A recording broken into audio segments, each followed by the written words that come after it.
Apakah kamu Katolik yang militan? Salam dari kami, sahabat Katolik militan.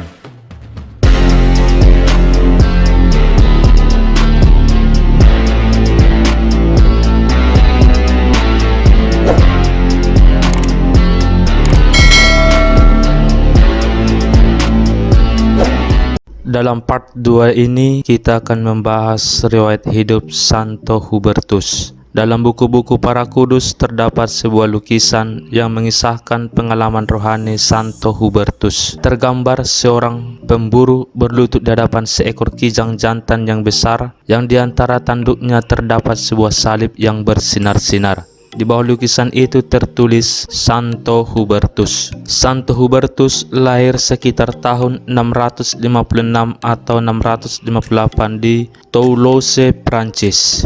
Ayahnya bernama Bertandus Pangeran Aquitania, sedangkan ibunya bernama Hugberna. Sejak kecil Hubert dididik secara Kristiani oleh orang tuanya, namun ia sendiri kurang memperhatikan perkembangan hidup rohaninya. Ia lebih sibuk dengan kegemarannya berburu kijang di hutan. Banyak waktunya dihabiskan untuk berburu. Bila tiba hari Minggu, ia sibuk dengan anjing-anjingnya, menyandang panah dan busur untuk pergi berburu, meskipun kawan-kawannya mengajaknya ke gereja. Pertobatannya berawal di hutan rimba, tempat ia mengubur binatang-binatang buruannya. Hari itu hari Jumat Suci. Sepanjang hari itu umat merenungkan sengsara Kristus.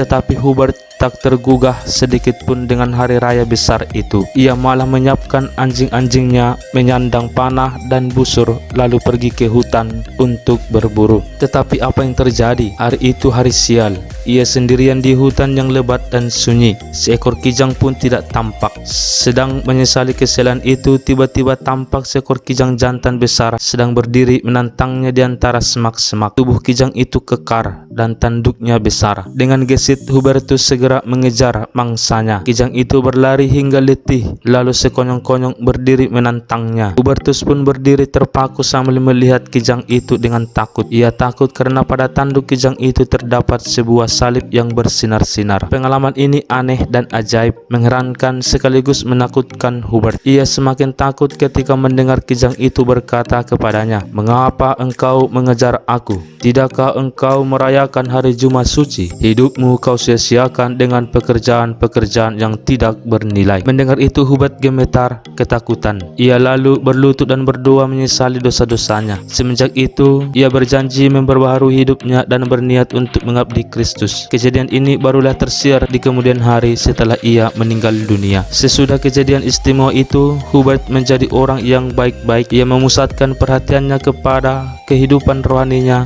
dengan lebih banyak berdoa dan bermati raga. Kemudian ia menjadi rohaniwan yang melayani Uskup Lambertus di Maastricht, Nederland. Melihat cara hidupnya yang saleh, Uskup Lambertus menahbiskan dia menjadi imam dan mengangkatnya menjadi pembantu uskup. Tak lama kemudian, Uskup Lambertus yang lantang menentang tindakan asusila para penjabat istana dibunuh secara keji. Hubertlah yang dipilih menggantikan dia. Sebagai uskup, Hubertus sangat aktif dalam karyanya. Ia berhasil mempertobatkan banyak orang kafir yang masih menyembah berhala di pegunungan Ardenne. Ia wafat pada tanggal 30 Mei tahun 727, sementara dalam perjalanan pastoral ke berbagai desa di keuskupannya. Ia diangkat menjadi pelindung para pemburu. Mantel yang biasa dikenakannya masih tersimpan di Paris hingga sekarang. Konon, orang yang digigit anjing gila dapat sembuh kalau menyentuh mantel itu.